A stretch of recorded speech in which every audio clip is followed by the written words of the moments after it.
باب نمبر 11 امت محمدیہ کا عز و شرف۔ فصل نمبر 1 امت محمدیہ کے شرف کا بیان۔ حدیث نمبر 751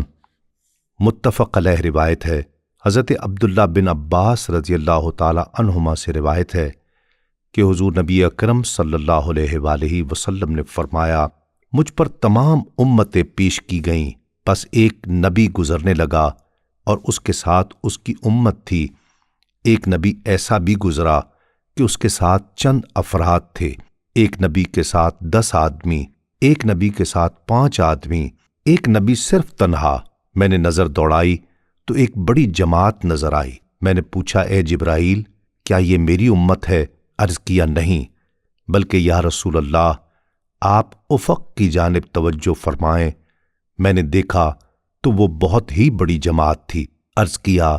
یہ آپ کی امت ہے، اور یہ جو 70,000 ان کے آگے ہیں، ان کے لیے نہ حساب ہے نہ عذاب۔ میں نے پوچھا، کس وجہ سے؟ انہوں نے کہا، یہ لوگ داغ نہیں لگواتے تھے، غیر شرعی جھاڑ پھونک نہیں کرتے تھے، شگون نہیں لیتے تھے، اور اپنے رب پر کامل بھروسہ رکھتے تھے۔ حضرت عکاشہ بن محصن رضی اللہ تعالیٰ عنہ نے کھڑے ہو کر عرض کیا، یا رسول اللہ، اللہ تعالیٰ سے دعا کیجئے کہ وہ مجھے بھی ان لوگوں میں شامل فرما لے۔ آپ صلی اللہ علیہ وآلہ وسلم نے دعا فرمائی، اے اللہ، اسے ان لوگوں میں شامل فرما۔ پھر دوسرا آدمی کھڑا ہو کر عرض گزار ہوا، یا رسول اللہ، اللہ تعالیٰ سے دعا کیجئے کہ مجھے بھی ان میں شامل فرما لے۔ آپ صلی اللہ علیہ وآلہ وسلم نے فرمایا، عکاشہ تم سے سبقت لے گیا۔ حدیث نمبر 752 متفق علیہ روایت ہے۔ حضرت عبداللہ رضی اللہ تعالیٰ عنہ سے مروی ہے کہ حضور نبی اکرم صلی اللہ علیہ وآلہ وسلم کے ہمراہ ہم ایک قبہ یعنی مکان میں تھے کہ آپ صلی اللہ علیہ وآلہ وسلم نے فرمایا، کیا تم اس بات پر راضی ہو کہ اہل جنت کا تہائی حصہ تم میں سے ہو؟ میں نے عرض کیا، ہاں۔ فرمایا، اس ذات کی قسم جس کے قبضہ قدرت میں محمد مصطفیٰ کی جان ہے، مجھے امید ہے کہ تم تعداد میں اہل جنت میں سے نصف ہوگے، اور وہ یوں کہ جنت میں مسلمان کے سوا کوئی داخل نہیں ہوگا، اور مشرکوں کے مقابلے میں تم یوں ہو جیسے کالے بیل کی جلد پر ایک سفید بال یا سرخ بیل کی جلد پر ایک کالا بال۔ حدیث نمبر 753 سنن ترمذی میں حضرت سلیمان بن بریدہ رضی اللہ تعالی عنہما نے اپنے والد سے روایت کیا ہے کہ حضور نبی اکرم صلی اللہ علیہ وآلہ وسلم نے فرمایا، جنتیوں کی 120 صفیں ہوں گی، جن میں سے 80 صفیں میری امت کی ہوں گی، اور باقی تمام امتوں کی صرف 40 صفیں ہوں گی۔ حدیث نمبر 754 امام طبرانی روایت کرتے ہیں، حضرت عمر بن خطاب رضی اللہ تعالیٰ عنہ سے مروی ہے کہ حضور نبی اکرم صلی اللہ علیہ وآلہ وسلم نے فرمایا، جنت تمام انبیاء کرام پر اس وقت تک حرام کر دی گئی ہے جب تک میں اس میں داخل نہ ہو جاؤں، اور تمام امتوں پر اس وقت تک حرام ہے جب تک کہ میری امت اس میں داخل نہ ہو جائے۔ حدیث نمبر 755 سنن ابن ماجہ میں حضرت ابو ذر غفاری رضی اللہ تعالیٰ عنہ سے مروی ہے کہ حضور نبی اکرم صلی اللہ علیہ وآلہ وسلم نے فرمایا، اللہ تعالیٰ نے میری امت سے خطا، نسیان اور جبر و اکراہ معاف فرما دیا ہے۔ حدیث نمبر 756 صحیح مسلم میں حضرت ابو ہریرہ رضی اللہ تعالیٰ عنہ سے روایت ہے کہ حضور نبی اکرم صلی اللہ علیہ وآلہ وسلم نے فرمایا، اللہ تعالیٰ نے میری امت سے ان کی دل کی باتوں یعنی وساوس و خیالات کو معاف فرما دیا ہے، جب تک وہ اس پر عمل نہ کرے یا زبان سے نہ کہے۔ حدیث نمبر 757 امام طبرانی روایت کرتے ہیں، حضرت محجن بن ادرا سلمی رضی اللہ تعالیٰ عنہ سے روایت ہے کہ حضور نبی اکرم صلی اللہ علیہ وآلہ وسلم نے فرمایا، اللہ تعالیٰ نے اس امت محمدیہ کے لیے آسانی کو پسند فرمایا ہے اور اس کے لیے تنگی کو ناپسند فرمایا ہے۔ آپ صلی اللہ علیہ وآلہ وسلم نے یہ جملہ 3 مرتبہ بیان فرمایا۔ حدیث نمبر 758۔ امام احمد بن حنبل روایت کرتے ہیں، حضرت حذیفہ رضی اللہ تعالیٰ عنہ سے مروی ہے کہ ایک روز حضور نبی اکرم صلی اللہ علیہ وآلہ وسلم نے اتنا طویل سجدہ فرمایا کہ ہم نے گمان کیا شاید آپ صلی اللہ علیہ وآلہ وسلم کا وصال اقدس ہو گیا ہے۔ پھر جب آپ صلی اللہ علیہ وآلہ وسلم سجدے سے فارغ ہوئے تو فرمایا، میرے رب نے مجھ سے میری امت کے بارے میں مشورہ طلب کیا، اس میں بیان فرمایا اور ہمارے لیے وہ بہت سی چیزیں حلال کر دیں جو ہم سے قبل امتوں پر ممنوع تھیں، اور ہم پر اس دنیا میں کوئی تنگی روا نہیں رکھی۔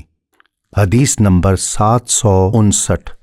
امام احمد بن حنبل روایت کرتے ہیں، حضرت ابو درداء رضی اللہ تعالیٰ عنہ روایت کرتے ہیں کہ حضور نبی اکرم صلی اللہ علیہ وآلہ وسلم نے فرمایا، میں ہی سب سے پہلا شخص ہوں گا جسے قیامت کے دن بارگاہ الہی میں سجدہ کرنے کی اجازت دی جائے گی، اور میں ہی ہوں گا جسے سب سے پہلے سر اٹھانے کی اجازت ہوگی۔ سو میں اپنے سامنے دیکھوں گا اور اپنی امت کو دوسری امتوں کے درمیان بھی پہچان لوں گا، اسی طرح اپنے پیچھے اور اپنی داہنی طرف بھی انہیں دیکھ کر پہچان لوں گا۔ ایک شخص نے عرض کیا، یا رسول اللہ، آپ اپنی امت کو دوسری امتوں کے درمیان کیسے پہچانیں گے جبکہ ان میں حضرت نوح علیہ السلام کی امت سے لے کر آپ صلی اللہ علیہ وآلہ وسلم کی امت تک کے لوگ شامل ہوں گے؟ آپ صلی اللہ علیہ وآلہ وسلم نے فرمایا، ان کے اعضاء وضو کے اثر سے چمک رہے ہوں گے، اور ان کے سوا کسی اور امت کے ساتھ ایسا نہیں ہوگا، اور میں انہیں پہچان لوں گا کہ ان کا نامہ اعمال ان کے دائیں ہاتھ میں دیا جائے گا، اور انہیں پہچان لوں گا کہ ان کے آگے ان کی اولاد دوڑتی ہوگی۔ حدیث نمبر 760۔ امام احمد بن حنبل روایت کرتے ہیں، حضرت ابو ذر اور حضرت ابو درداء رضی اللہ تعالی عنہما سے مروی ایک روایت میں ہے کہ حضور نبی اکرم صلی اللہ علیہ وآلہ وسلم نے فرمایا، میں قیامت کے روز ضرور اپنی امت کو دوسری امتوں کے درمیان پہچان لوں گا۔ صحابہ نے عرض کیا، یا رسول اللہ، آپ اپنی امت کو کیسے پہچانیں گے؟ فرمایا، میں انہیں پہچان لوں گا کہ ان کا نامہ اعمال دائیں ہاتھ میں دیا جائے گا اور ان کی پیشانیوں پر سجدوں کا اثر ہوگا، اور میں انہیں ان کے نور سے پہچان لوں گا جو ان کے آگے آگے دوڑ رہا ہوگا۔ حدیث نمبر 761۔ امام طبرانی روایت کرتے ہیں، حضرت ابو امامہ باہلی رضی اللہ تعالیٰ عنہ روایت فرماتے ہیں کہ قیامت کے روز روشن پیشانیوں اور چمکتے ہاتھ پاؤں والے لوگوں کی ایک جماعت نمودار ہوگی جو افق پر چھا جائے گی، ان کا نور سورج کی طرح ہوگا۔ سو ایک ندا دینے والا ندا دے گا، نبی امی، پس اس ندا پر ہر امی نبی متوجہ ہوگا، لیکن کہا جائے گا کہ اس سے مراد محمد صلی اللہ علیہ وآلہ وسلم اور ان کی امت ہے۔ سو وہ جنت میں داخل ہوں گے، ان پر کوئی حساب اور عذاب نہیں ہوگا۔ پھر اس طرح کی ایک اور جماعت نمودار ہوگی جن کی پیشانیاں اور ہاتھ پاؤں چمک رہے ہوں گے، ان کا نور 14ویں کے چاند کی طرح کا ہوگا، اور ان کا نور افق پر چھا جائے گا۔ سو پھر ندا دینے والا ندا دے گا اور کہے گا، نبی امی، پس اس ندا پر ہر امی نبی متوجہ ہو جائے گا، لیکن کہا جائے گا اس ندا سے مراد حضور نبی اکرم صلی اللہ علیہ وآلہ وسلم اور ان کی امت ہے، پس وہ بغیر حساب و عذاب کے جنت میں داخل ہو جائیں گے۔ پھر اسی طرح کی ایک اور جماعت نمودار ہوگی، ان کی بھی پیشانیاں اور ہاتھ پاؤں چمکتے ہوں گے، ان کا نور آسمان میں بڑے ستارے کی طرح ہوگا، ان کا نور افق پر چھا جائے گا۔ پس ندا دینے والا آواز دے گا، نبی امی، پس اس پر ہر امی نبی متوجہ ہو جائے گا۔ کہا جائے گا اس سے مراد بھی محمد اور ان کی امت ہے، پس وہ بغیر حساب و عذاب کے جنت میں داخل ہو جائیں گے۔ پھر آپ صلی اللہ علیہ وآلہ وسلم کا رب اپنی شان کے لائق تشریف لائے گا، پھر میزان و حساب قائم کیا جائے گا۔ حدیث نمبر 762۔ سنن ترمذی میں حضرت باز بن حکیم بواسطہ اپنے والد اپنے دادا سے روایت کرتے ہیں کہ حضور نبی اکرم صلی اللہ علیہ وآلہ وسلم نے فرمان الہی تم بہترین امت ہو جو سب لوگوں کی رہنمائی کے لیے ظاہر کی گئی ہے کے بارے میں فرمایا، تم 70 امتوں کو مکمل کرنے والے ہو اور اللہ تعالی کے نزدیک ان سب سے بہتر اور معزز ہو۔ حدیث نمبر 763۔ سنن ابن ماجہ میں حضرت باز بن حکیم بواسطہ اپنے والد اپنے دادا سے روایت کرتے ہیں کہ حضور نبی اکرم صلی اللہ علیہ وآلہ وسلم نے فرمایا، ہم قیامت کے دن 70 امتوں کی تکمیل کریں گے اور ہم سب سے آخری اور سب سے بہتر ہوں گے۔ حدیث نمبر 764۔ امام ابن ابی شیبہ روایت کرتے ہیں، حضرت علی رضی اللہ تعالیٰ عنہ سے مروی ہے کہ حضور نبی اکرم صلی اللہ علیہ وآلہ وسلم نے فرمایا، مجھے وہ کچھ عطا کیا گیا جو سابقہ انبیاء کرام علیہم السلام میں سے کسی کو نہیں عطا کیا گیا۔ ہم نے عرض کیا، یا رسول اللہ وہ کیا ہے؟ آپ صلی اللہ علیہ وآلہ وسلم نے فرمایا، میری رعب و دبدبہ سے مدد کی گئی اور مجھے زمین کے تمام خزانوں کی کنجیاں عطا کی گئیں اور میرا نام احمد رکھا گیا اور مٹی کو بھی میرے لیے پاکیزہ قرار دیا گیا اور میری امت کو بہترین امت بنایا گیا۔ حدیث نمبر 765۔ امام مسلم روایت کرتے ہیں، حضرت ثوبان رضی اللہ تعالیٰ عنہ سے روایت ہے کہ حضور نبی اکرم صلی اللہ علیہ وآلہ وسلم نے فرمایا، بے شک اللہ تعالیٰ نے زمین کو میرے لیے لپیٹ دیا اور میں نے اس کے مشارق و مغارب کو دیکھا، ان قریب میری امت کی حکومت وہاں تک پہنچے گی جہاں تک میرے لیے زمین لپیٹی گئی۔ مجھے قیصر و کسریٰ کے 2 خزانے سرخ اور سفید دیے گئے۔ میں نے اپنے رب سے اپنی امت کے بارے میں سوال کیا کہ انہیں قحط سالی سے ہلاک نہ کیا جائے اور نہ ان پر ان کے غیر سے دشمن مسلط کرے جو انہیں مکمل طور پر نیست و نابود کر دے، اور بے شک میرے رب نے مجھے فرمایا، اے محمد مصطفیٰ، میں جب ایک فیصلہ کر لیتا ہوں تو اس کو واپس نہیں لوٹایا جا سکتا، اور بے شک میں نے آپ کو آپ کی امت کے لیے یہ چیز عطا فرما دی ہے کہ میں انہیں قحط سالی سے نہیں ماروں گا اور نہ ہی ان کے علاوہ کسی اور کو ان پر دشمن مسلط کروں گا جو انہیں مکمل طور پر نیست و نابود کر دے، اگرچہ وہ دشمن ان کے خلاف ہر طرف سے اکٹھے ہو جائیں،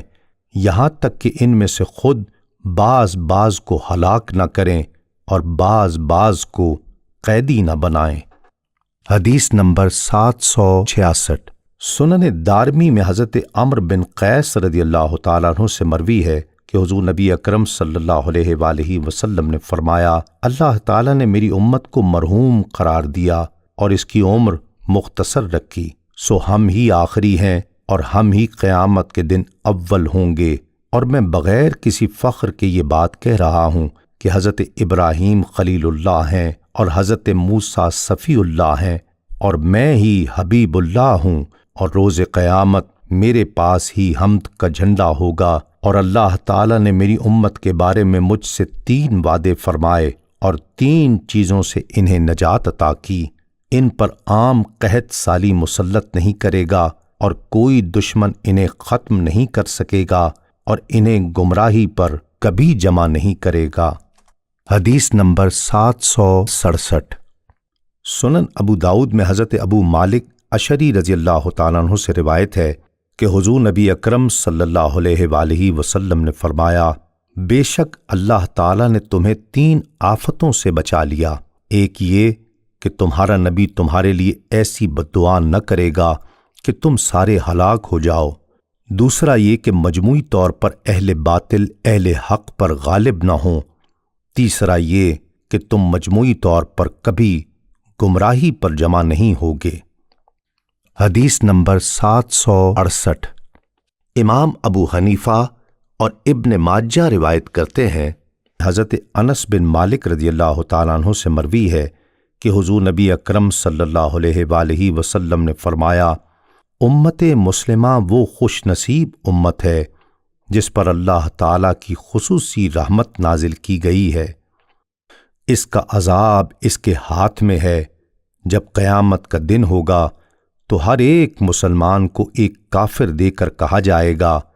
یہ تمہارا دوزخ کا فدیہ ہے۔ باب نمبر 11، فصل نمبر 2، آخری زمانے میں امت محمدیہ کی فضیلت کا بیان۔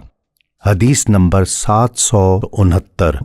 متفق علیہ روایت ہے۔ حضرت معاویہ رضی اللہ تعالیٰ عنہ سے روایت ہے کہ میں نے حضور نبی اکرم صلی اللہ علیہ وآلہ وسلم سے سنا، آپ صلی اللہ علیہ وآلہ وسلم فرماتے ہیں، میری امت میں سے ایک جماعت ہمیشہ اللہ تعالیٰ کے حکم پر قائم رہے گی، جو ان کی مدد نہیں کرے گا یا ان کی مخالفت کرے گا وہ انہیں کچھ نقصان نہیں پہنچا سکے گا، یہاں تک کہ اللہ تعالیٰ کا امر یعنی روز قیامت آئے گا اور وہ اسی حالت پر ہوں گے۔ حدیث نمبر 770، متفق علیہ روایت ہے اور الفاظ صحیح مسلم کے ہیں۔ حضرت ابو ہریرہ رضی اللہ تعالیٰ عنہ سے مروی ہے کہ حضور نبی اکرم صلی اللہ علیہ وآلہ وسلم نے فرمایا، اس ذات کی قسم جس کے قبضہ قدرت میں محمد مصطفیٰ کی جان ہے، تم لوگوں پر ایک دن ایسا ضرور آئے گا کہ تم مجھے دیکھ نہیں سکو گے، لیکن میری زیارت کرنا اس وقت ہر مومن کے نزدیک اس کے اہل اور مال سے زیادہ محبوب ہوگی۔ حدیث نمبر 771، سنن ترمذی میں حضرت باز بن حکیم رضی اللہ تعالی عنہ بواسطہ اپنے والد اپنے دادا سے روایت کرتے ہیں کہ حضور نبی اکرم صلی اللہ علیہ وآلہ وسلم نے اللہ تعالیٰ کے اس فرمان تم بہترین امت ہو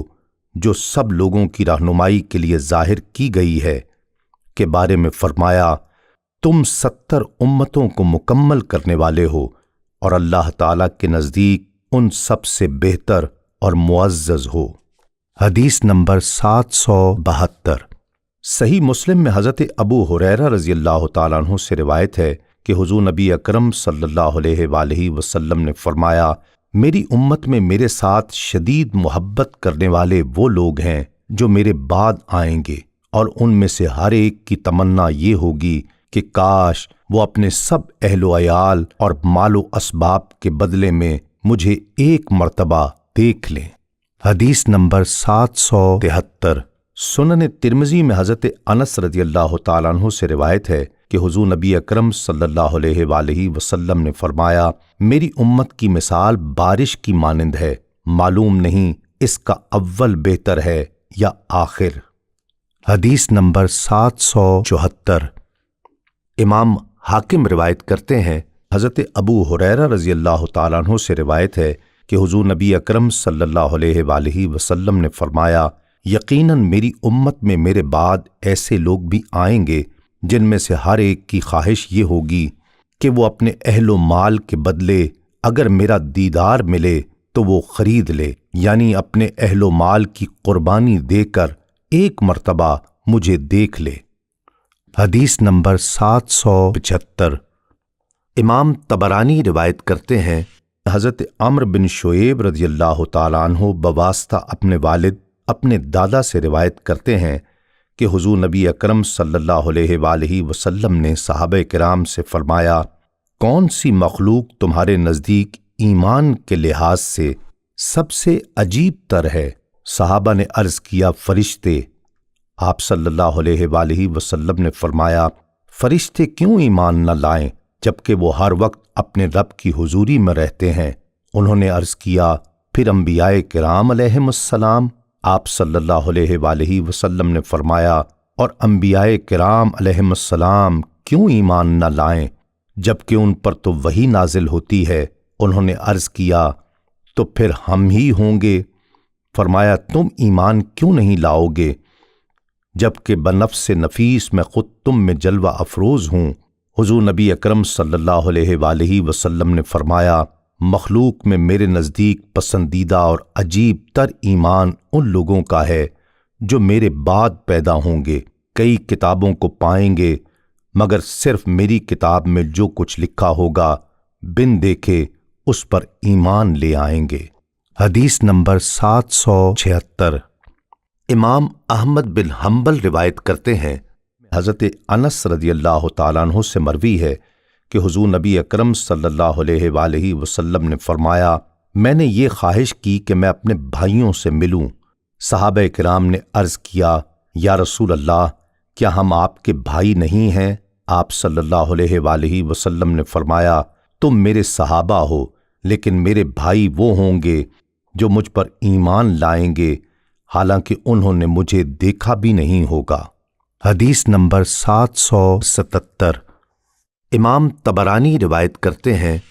حضرت عبد الرحمن بن ابی عمرہ انصاری رضی اللہ تعالی عنہ اپنے والد سے روایت کرتے ہیں کہ انہوں نے بارگاہ رسالت میں آپ صلی اللہ علیہ وآلہ وسلم میں عرض کیا، یا رسول اللہ، آپ ان لوگوں کے بارے میں کیا فرماتے ہیں جو آپ پر ایمان لائے حالانکہ انہوں نے آپ کو دیکھا تک نہیں، آپ کی تصدیق کی حالانکہ آپ کو دیکھا تک نہیں؟ آپ صلی اللہ علیہ وآلہ وسلم نے فرمایا، ان کے لیے خوشخبری ہے، ان کے لیے خوشخبری ہے، وہ ہم میں سے ہی ہیں۔ حدیث نمبر 778۔ امام احمد بن حنبل روایت کرتے ہیں، حضرت ابو امامہ رضی اللہ تعالیٰ عنہ سے مروی ہے کہ حضور نبی اکرم صلی اللہ علیہ وآلہ وسلم نے فرمایا، خوشخبری اور مبارکباد ہو اس کے لیے جس نے مجھے دیکھا اور مجھ پر ایمان لایا، اور 7 بار خوشخبری اور مبارکباد ہو اس کے لیے جس نے مجھے دیکھا بھی نہیں اور مجھ پر ایمان لایا۔ حدیث نمبر 779۔ امام احمد بن حنبل روایت کرتے ہیں، حضرت ابو جمعہ رضی اللہ تعالیٰ عنہ سے مروی ہے کہ ہم نے ایک مرتبہ حضور نبی اکرم صلی اللہ علیہ وآلہ وسلم کے ساتھ دن کا کھانا کھایا۔ ہمارے ساتھ حضرت ابو عبیدہ بن جراح رضی اللہ تعالی عنہ بھی تھے۔ انہوں نے عرض کیا، یا رسول اللہ، ہم سے بھی کوئی بہتر ہوگا؟ ہم آپ کی مائیت میں ایمان لائے اور آپ کی ہی مائیت میں ہم نے جہاد کیا۔ آپ صلی اللہ علیہ وآلہ وسلم نے فرمایا، ہاں، وہ لوگ جو تمہارے بعد آئیں گے وہ مجھ پر ایمان لائیں گے حالانکہ انہوں نے مجھے دیکھا بھی نہیں ہوگا، وہ اس جہت سے تم سے بھی بہتر ہوں گے۔ حدیث نمبر 780۔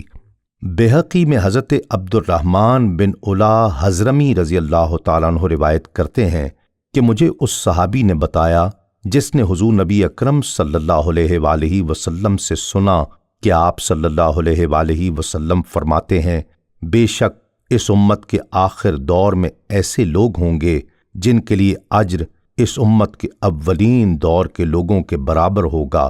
وہ نیکی کا حکم دیں گے اور برائی سے روکیں گے اور فتنہ پرور لوگوں سے جہاد کریں گے۔ نیکسٹ چیپٹر، اس امت کے کبھی بھی گمراہی پر جمع نہ ہونے کا بیان۔ باب نمبر 11، فصل نمبر 3، اس امت کے کبھی گمراہی پر جمع نہ ہونے کا بیان۔ حدیث نمبر 781۔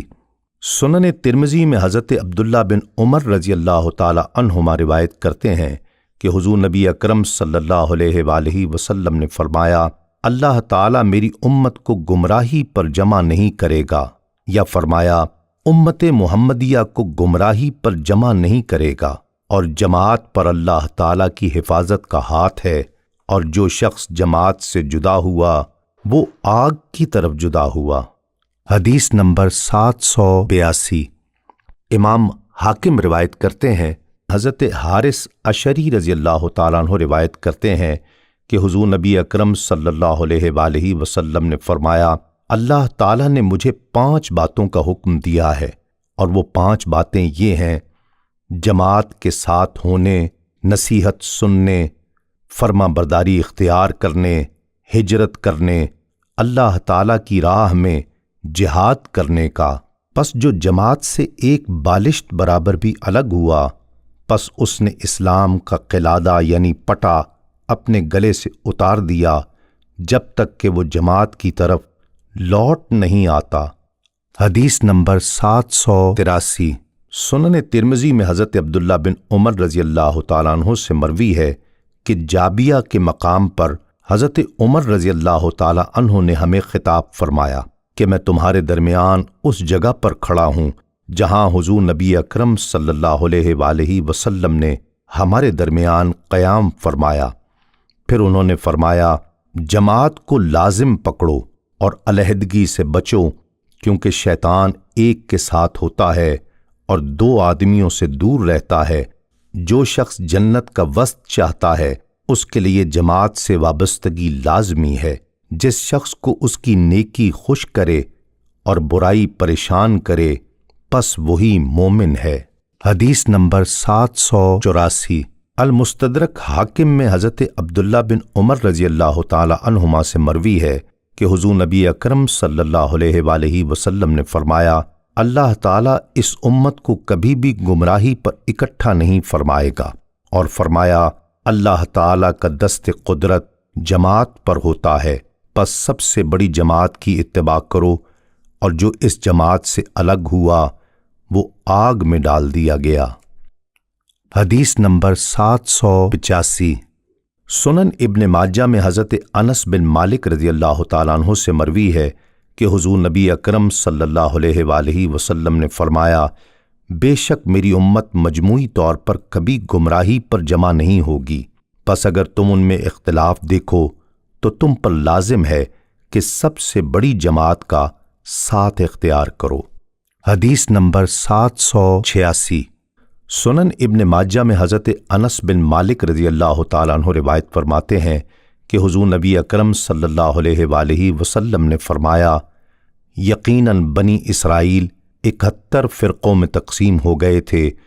اور میری امت یقیناً 72 فرقوں میں تقسیم ہو جائے گی، وہ سب کے سب دوزخ میں جائیں گے سوائے ایک کے، اور وہ جماعت ہے۔ حدیث نمبر 787۔ امام احمد بن حنبل روایت کرتے ہیں، حضرت ابو ذر رضی اللہ تعالیٰ عنہ روایت کرتے ہیں کہ حضور نبی اکرم صلی اللہ علیہ وآلہ وسلم نے فرمایا، 2 شخص 1 سے بہتر ہیں، اور 3 شخص 2 سے بہتر ہیں، اور 4 اشخاص 3 سے بہتر ہیں، پس تم پر لازم ہے کہ جماعت کے ساتھ رہو، یقیناً اللہ تعالی میری امت کو کبھی ہدایت کے سوا کسی شے پر اکٹھا نہیں کرے گا۔ باب نمبر 11، فصل نمبر 4۔ حضور صلی اللہ علیہ وآلہ وسلم کو اپنے بعد امت کے شرک میں مبتلا ہونے کا اندیشہ نہ تھا۔ حدیث نمبر 788۔ متفق علیہ روایت ہے، حضرت عقبہ بن عامر رضی اللہ تعالیٰ عنہ سے روایت ہے کہ حضور نبی اکرم صلی اللہ علیہ وآلہ وسلم نے شہدائے احد پر دوبارہ 8 سال بعد اس طرح نماز پڑھی گویا زندوں اور مردوں کو الوداع کہہ رہے ہوں۔ پھر آپ صلی اللہ علیہ وآلہ وسلم منبر پر جلوہ افروز ہوئے اور فرمایا، میں تمہارا پیش رو ہوں، میں تمہارے اوپر گواہ ہوں، ہماری ملاقات کی جگہ حوض کوثر ہے، اور میں اس جگہ سے حوض کوثر کو دیکھ رہا ہوں، اور مجھے تمہارے متعلق اس بات کا ڈر نہیں کہ تم میرے بعد شرک میں مبتلا ہو جاؤ گے،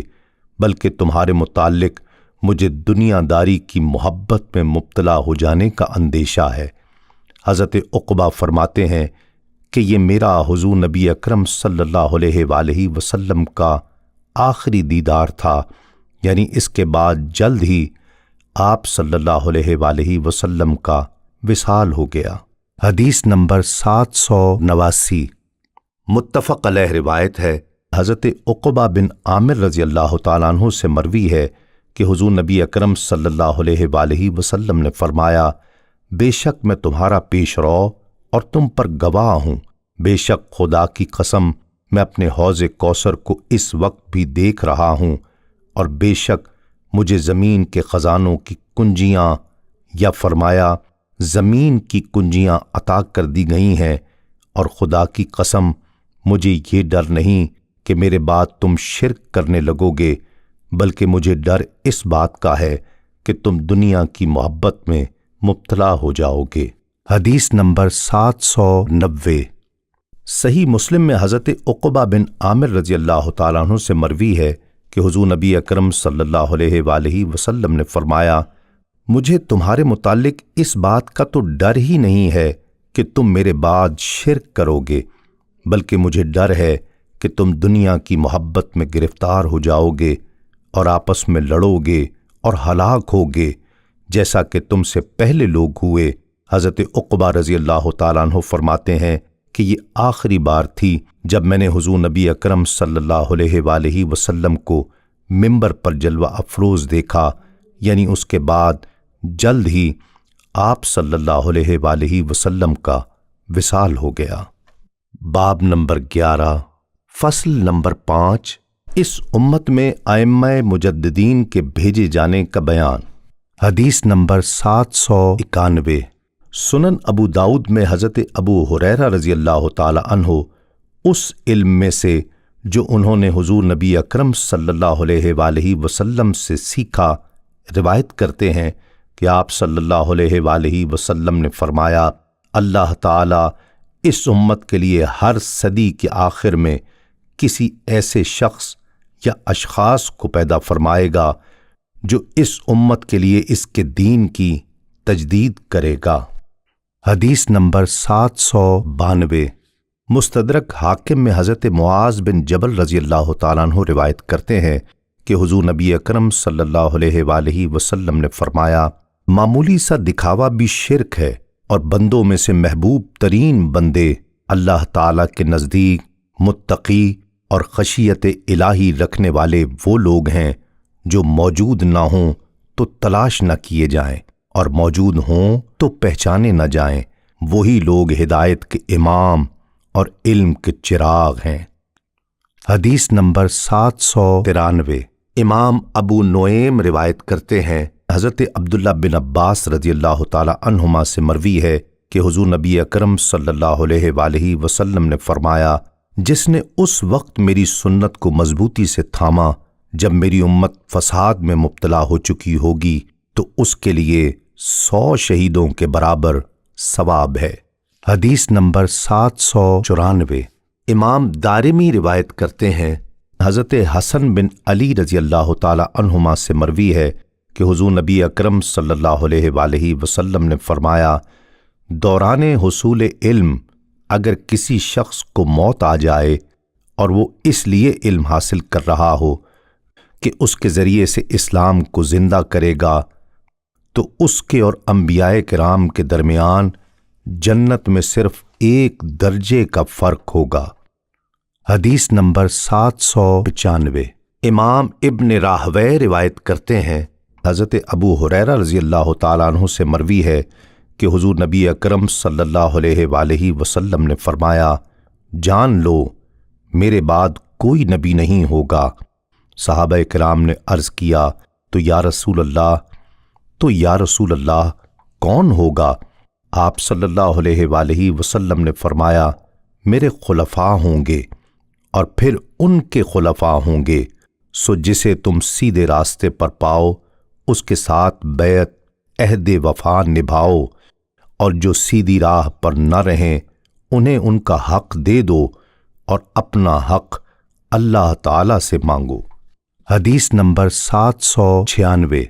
امام قزائی روایت کرتے ہیں، حضرت کثیر بن عبداللہ مزنی بواسطہ والد اپنے دادا سے روایت کرتے ہیں کہ حضور نبی اکرم صلی اللہ علیہ وآلہ وسلم نے فرمایا، بے شک دین یا فرمایا اسلام کی ابتدا اجنبیت سے ہوئی، یعنی دین کی اتباع کرنے والے معاشرے میں اجنبی لگتے تھے، یا اس کا دوسرا مفہوم یہ ہے کہ دین کے پھیلنے کی ابتدا سفر اور ہجرت سے ہوئی، اور ایک زمانہ پھر ایسا آئے گا کہ یہ دین معاشرے میں دوبارہ اجنبی لگے گا جس طرح کہ شروع میں لگتا تھا، اور دین پھیلانے کی خاطر الگ تھلگ ہونے والے غرباء یعنی اجنبی لوگوں کے لیے خوشخبری ہے۔ عرض کیا گیا، یا رسول اللہ، غرباء اجنبی کون ہیں؟ فرمایا، وہ لوگ جو میری سنتوں کو زندہ کرتے اور اللہ کے بندوں کو ان کی تعلیم دیتے ہیں۔ حدیث نمبر 797، امام ابن عبد البر روایت کرتے ہیں، حضرت سعید بن مسیب رضی اللہ تعالیٰ عنہ سے مروی ہے کہ حضور نبی اکرم صلی اللہ علیہ وآلہ وسلم نے فرمایا، جس نے علم حاصل کیا تاکہ اس سے اسلام کو زندہ کر سکے تو اس کے اور انبیاء کرام کے درمیان سوائے ایک درجے کے کوئی فرق نہیں ہوگا۔ حدیث نمبر 798۔ ابن عساکر میں حضرت حسن بن علی رضی اللہ تعالی عنہما سے مروی ہے کہ حضور نبی اکرم صلی اللہ علیہ وآلہ وسلم نے 3 مرتبہ یہ فرمایا، میرے خلفاء پر اللہ تعالی کی رحمت ہو۔ صحابہ کرام نے عرض کیا، یا رسول اللہ، آپ کے خلفاء کون لوگ ہیں؟ آپ صلی اللہ علیہ وآلہ وسلم نے فرمایا، وہ لوگ جو میری سنتوں کو زندہ کرتے ہیں اور دوسرے لوگوں کو بھی ان کی تعلیم دیتے ہیں، میرے خلفاء ہیں۔ حدیث نمبر 799۔ امام مزی روایت کرتے ہیں، حضرت ابو سعید فریابی رضی اللہ تعالیٰ عنہ روایت کرتے ہیں کہ امام احمد بن حنبل رضی اللہ تعالیٰ عنہ نے فرمایا، اللہ تعالیٰ ہر صدی کے آخر پر لوگوں کے لیے ایک ایسی شخصیت کو بھیجتا ہے جو لوگوں کو سنت کی تعلیم دیتی ہے اور حضور نبی اکرم صلی اللہ علیہ وآلہ وسلم کی طرف منسوب جھوٹ کی نفی کرتی ہے۔